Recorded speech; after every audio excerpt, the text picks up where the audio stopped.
নিশো বস megastar Shakib খানের পাশে এর থেকে বড় নিউজ আর কিছু হতে পারে এখন।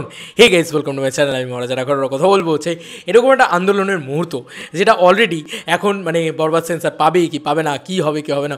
আমি এই ভিডিওটা যখন নির্মাণ করছি তখন কিন্তু আমি জানি না যে বরবাদ সেন্সার পেয়েছে, প্রপার আনকাট পেয়েছে না কি হয়েছে। তবে এই আন্দোলনের মুহূর্তে কিন্তু মেগাস্টার শাকিব খানের এই বরবাদ ছবির পাশে আফরান নিশো এসে দাঁড়িয়েছে। তমাম মেজার নিজে সেটা কিন্তু পোস্ট করেছে এবং মানে সবাই সব জায়গা থেকে সেটা পোস্ট হচ্ছে। আফরান নিশো অলরেডি আনকাট সেন্সারের দাবিতে, বরবাদ আনকাট সেন্সারের দাবিতে রীতিমতো আন্দোলনকে সমর্থন জানিয়েছেন এবং মানে এটা আফরান নিশো করেছেন সিরিয়াসলি। মানে প্রিয়তম ভার্সেস সুড়ঙ্গর পরে মানে জেনারেলি যে কোনো সাকিবিয়ান সবাই তারা ভেবে নিয়েছিল ভাই আফরান নিশো তো শাকিব খানকে কোনোদিন সাপোর্ট করবে না, রেসপেক্ট করে না, ইত্যাদি ইত্যাদি ইত্যাদি। তো এটা কিন্তু ভালো লাগার বিষয় যে আর কিন্তু আফরান নিশো ভার্সেস শাকিব খান রইল না। আফরান নিশো কিন্তু শাকিব খানকে প্রচণ্ড রেসপেক্ট জানালেন এবং আনকাট সেন্সারের দাবিতে এসে দাঁড়ালেন। তো কোথাও গিয়ে দাগি কিন্তু এটা মানে যে সাকিবিয়ানরা একদম ছুঁড়ে ফেলে দিয়েছিল সেটা হয়তো এখন দাগি মানে সাকিবিয়ানরা দেখতে যাবে, কারণ একটাই তার কারণ, সেটা হচ্ছে আফরান নিশো এতটা সাপোর্ট করলো মেগাস্টার শাকিব খানকে। বিপদে যে পাশে থাকে সেই কিন্তু আসল বন্ধু হয় বলে আমার তাই মনে হয়। যাই হোক, তো এটা একটা দারুণ পোস্ট আর কি আমি দেখছিলাম ফেসবুকে দিতে। এই যে তমা মির্জা নিজে পোস্ট করেছে 57 মিনিট আগে। তমা মির্জার এই পোস্টটা দেখে আমি এত খুশি হয়েছি, এত ভালো লেগেছে আমার। তো যাই হোক, আমরা এই জিনিসটা দেখি। আফরান নিশো নিজের স্টোরিতে দিয়েছেন মেঘ দেখে কেউ করিস নে ভয়, আড়ালে তার সূর্য হাসে, বাধা হবে যত তীব্র, সংকল্প ততই হোক দৃঢ়, সকল বাধা পেরিয়ে বরবাদ আসুক সামনে, আশা রাখি মনে শুভকামনায় আমি দাগি, বরবাদকে বন্দি না করে মুক্তি দিন।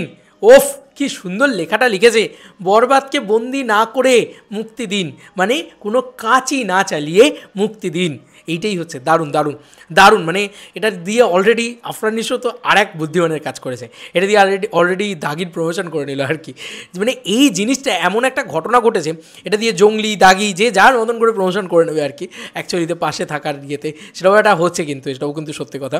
কিন্তু যাই হোক, তবু যেভাবেই যে ওয়েতেই থাকুক না কেন, তবু তো আফরান নিশো পাশে এসে দাঁড়ালো মেগাস্টার শাকিব খানের।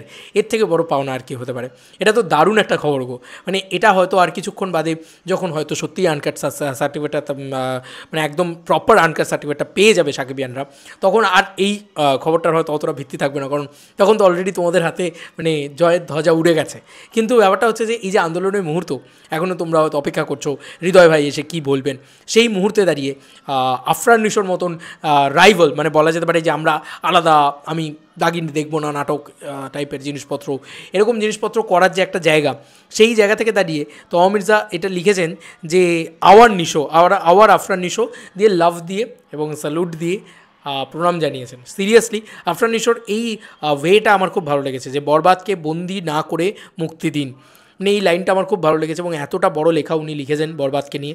সিরিয়াসলি আফরান নিশোর কাছ থেকে এটা আমি তো অন্তত স্বপ্নেও এক্সপেক্ট করিনি যে আফরান নিশো কিছু লিখবেন, তো উনি লিখেছেন। এটা সত্যি কথা, এটা ভীষণ ভালো বিষয়। তো শাকিব খান ভার্সেস আফরান নিশো আর রইল না কিন্তু, এবার কিন্তু শাকিব খান অ্যান্ড আফরান নিশো হয়ে গেল এই ঈদে। দারুণ ব্যাপার স্যাপার হলো। এই ঘটনাটা রীতিমতো বাংলাদেশ চলচ্চিত্র জগৎকে নাড়া দিয়ে গেল আর কি বলা যেতে পারে। সমস্ত সেলিব্রিটিটা পাশে এসে দাঁড়ালো, আফরান নিশোও কিন্তু দাঁড়ালো। তোমাদেরকে আর কি মতামত ইন্টার ভিডিওটাকে নিয়ে জানিও কমেন্ট সেকশনে। চলো বন্ধুরা, নতুন কোনো ভিডিওতে দেখা হবে, বাই।